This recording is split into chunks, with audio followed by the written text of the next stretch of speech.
Morena, gentlemen. Welcome to another tremendous day of online learning. So today we're going to be continuing with the Fair Trading Act. And we're going to kick off today's lesson by reviewing the activity set yesterday, which is task 10 on page 18 of the workbook. So if you can whip your work in front of you to do a bit of self-assessment from the model answer. So if you might want to pause the screen at this moment so you can read this at your own pace. But a model answer to this question is that Mr. Con has engaged in misleading conduct by failing to mention that the previous 3-month sales are not representative of a usual 3-month sales at the motel. So this was failing to disclose material or important information about the product being sold, and that made the figures that were used to base a sales amount on. So you often sell businesses on a basis of past profit, so that the new owner gets a sense of how much money that they can make from the business, and therefore how much they're willing to pay for the new business. And if those previous sales figures and profit figures are very high for unusual reasons, they can't accurately be relied on to forecast the future profit, which the new owner is obviously interested in, and why they're forking out their money to purchase the motel, the new business. So this is because the past 3 months have been positively but temporarily affected by the situation of its competitor being closed for construction. So again, highly unusual situation here where a competitor is closed, and that's obviously impacted on the last 3 months sales figures. This meant that Mr. Con's motel benefited from customers that would otherwise stay at the competitor. Additionally, Mr. Con's motel benefited from construction workers temporarily staying. So again, we have an unusual situation that's been amplified by new customers to the motel market entering the market. So not only has Mr. Con's motel got the usual customers that would have gone to the competitor, there's now this new group of motel customers that are temporarily on the scene, and that's the construction workers. So that's a double whammy that would have pushed up the most recent 3-month sales at Mr. Con's motel. To base the sale price of these recent sales figures is misleading and unfair, as unusual circumstances temporarily boosted the sales figures. While Mr. Con did not lie, his failure to mention the drivers behind the recent sales means his conduct has been misleading and deceptive. So it's one of those situations we referred to yesterday where it's sort of lying by omission, that Mr. Con's claim that the last 3 months sales are a fair basis for the sales price is failing to mention that those 3 months are actually very unusual for the business, and therefore are not appropriate to base the ultimate sale price of the motel on.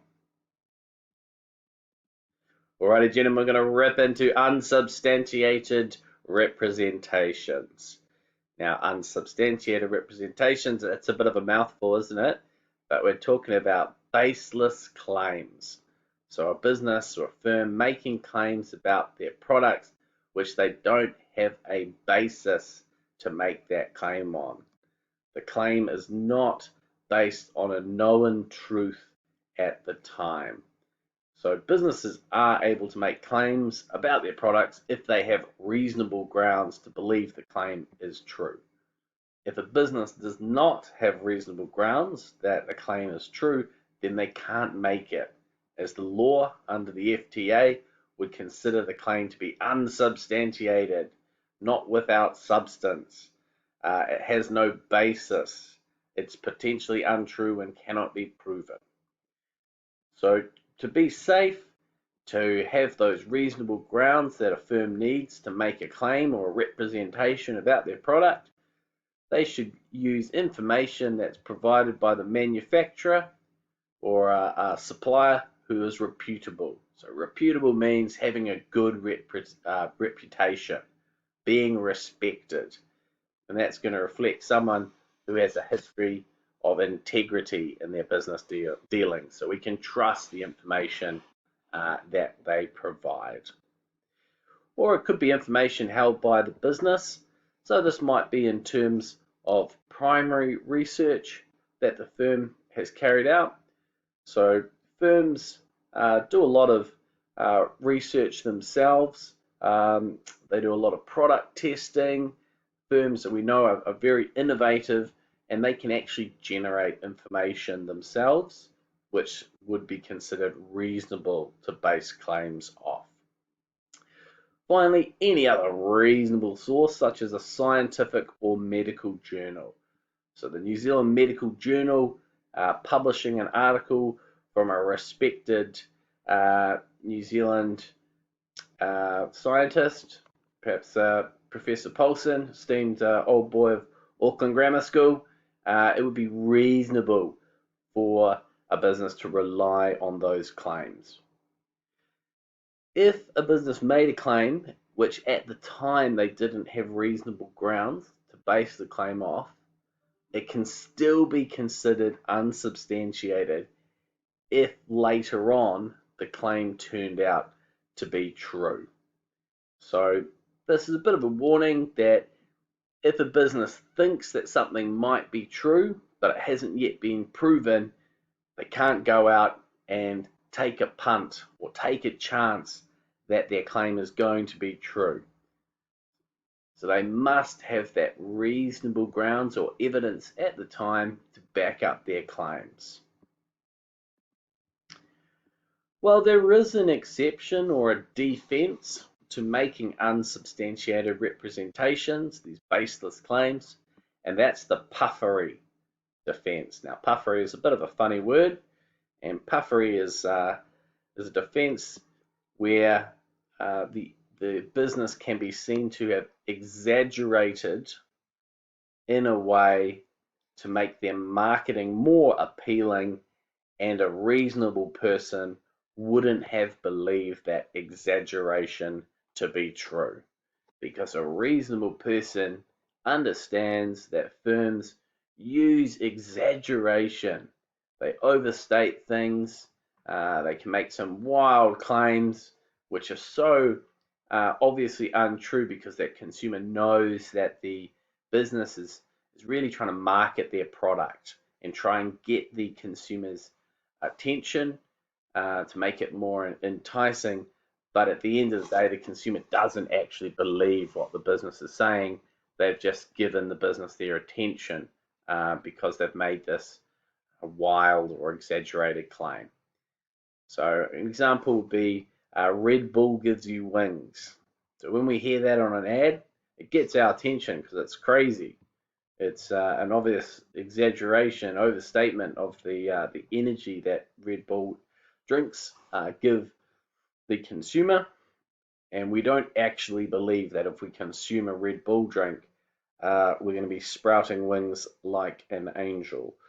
McDonald's claiming that the Boss Burger is the tastiest burger in the world. Whilst I obviously agree with that, it's puffery, because it cannot be proven that the Boss Burger is the tastiest. That's a subjective word there. And we know that McDonald's is trying to puff out its chest, get the attention of consumers by making this wild and exaggerated claim. And we actually wouldn't hold McDonald's to account if we didn't think that their Boss Burger was the tastiest that we'd ever tasted. We can appreciate that McDonald's is just using this exaggeration as part of their marketing of the product. Now, puffery is not a defense where a reasonable person actually believes the claim. So we've got to be careful as a business when using exaggeration in our advertising, that we don't do it in a way where it's actually still believable. Now, Fujitsu, which is one of my favorite heat pump brands, got one of them at home, New Zealand's favorite air, and I deeply trust this business, but they got themselves into a little bit of trouble with some of their claims. In their marketing, they claimed that they had New Zealand's most efficient heat pump range and New Zealand's most energy efficient solutions. Now, whilst Fujitsu does have very energy efficient heat pumps, they don't actually, at the time this was made, they didn't actually have the most efficient heat pump range as they could prove. So they'd made this claim, which to me, as a consumer, I would be of the view in reading that, I'd be like, well, they definitely have a heat pump which is the most efficient at turning energy from our power grid into heat or hot or warm air as required by my Fujitsu heat pump. But in fact, at the time of making this claim, they could not prove that they were the most efficient at turning energy from our power grid into the favorite air that we love. So they were found to actually have breached the Fair Trading Act because they couldn't prove that they had the most efficient heat pump range at the time. And they did suffer some fines for this, but I will say I still trust Fujitsu and their fantastic products, and I think this would have been a bit of a learning curve for Fujitsu, that if we are going to be making claims about products that a reasonable consumer would believe, then we've got to make sure we can back them up by facts. Alrighty, today's activity, gentlemen, and that is to complete task 11 on page 19 of the workbook. Any questions or issues, please get in touch with your classroom teacher. Following your work today, have a tremendous day. Kia kaha.